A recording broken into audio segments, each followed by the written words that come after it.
If we don't have free speech, then we just don't have a free country. It's as simple as that. If this most fundamental right is allowed to perish, then the rest of our rights and liberties will topple, just like dominoes, one by one. They'll go down.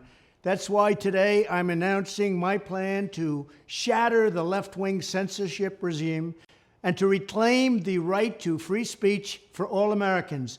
And reclaim is a very important word in this case because they've taken it away. In recent weeks, bombshell reports have confirmed that a sinister group of deep state bureaucrats, Silicon Valley tyrants, left-wing activists, and depraved corporate news media have been conspiring to manipulate and silence the American people. They have collaborated to suppress vital information on everything from elections to public health. The censorship cartel must be dismantled and destroyed, and it must happen immediately. And here's my plan. First, within hours of my inauguration, I will sign an executive order banning any federal department or agency from colluding with any organization, business, or person to censor, limit, categorize, or impede the lawful speech of American citizens. I will then ban federal money from being used to label domestic speech as mis- or disinformation. And I will begin the process of identifying and firing every federal bureaucrat who has engaged in domestic censorship, directly or indirectly, whether they are the Department of Homeland Security, the Department of Health, Human Services, the FBI, the DOJ, no matter who they are. Second, I will order the Department of Justice to investigate all parties involved in the new online censorship regime, which is absolutely destructive and terrible, and to aggressively prosecute any and all crimes identified.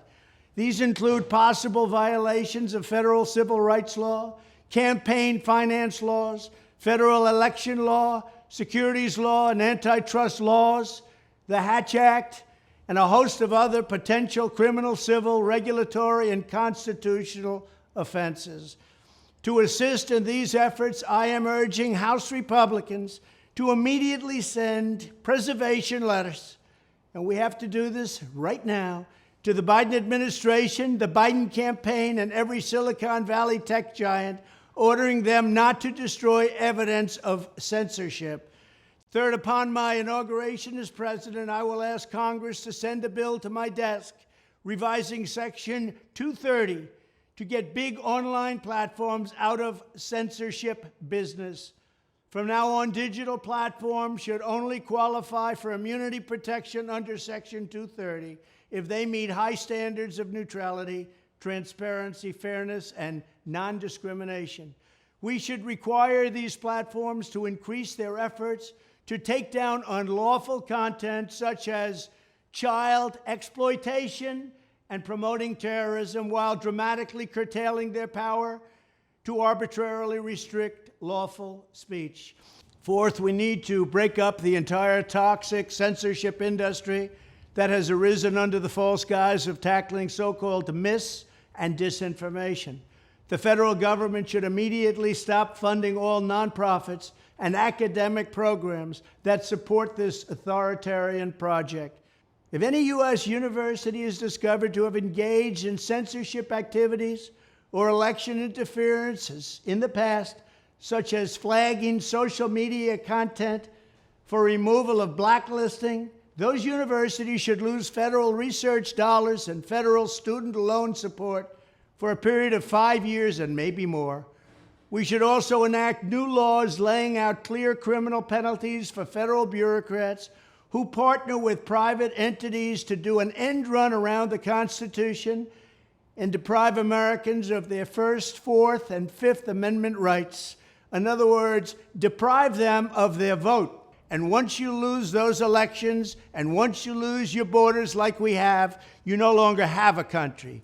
Furthermore, to confront the problems of major platforms being infiltrated by legions of former deep staters and intelligence officials, there should be a 7-year cooling-off period before any employee of the FBI, CIA, NSA, DNI, DHS, or DOD is allowed to take a job at a company possessing vast quantities of U.S. user data.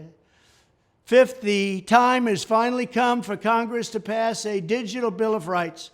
This should include a right to digital due process. In other words, government officials should need a court order to take down online content, not send information requests such as the FBI was sending to Twitter. Furthermore, when users of big online platforms have their content or accounts removed, throttled, shadow banned, or otherwise restricted, no matter what name they use, they should have the right to be informed that it's happening, the right to a specific explanation of the reason why, and the right to a timely appeal. In addition, all users over the age of 18 should have the right to opt out of content moderation and curation entirely and receive an unmanipulated stream of information if they so choose. The fight for free speech is a matter of victory or death for America and for the survival of Western civilization itself. When I am president, this whole rotten system of censorship and information control will be ripped out of the system at large. There won't be anything left. By restoring free speech, we'll begin to reclaim our democracy and save our nation. Thank you, and God bless America.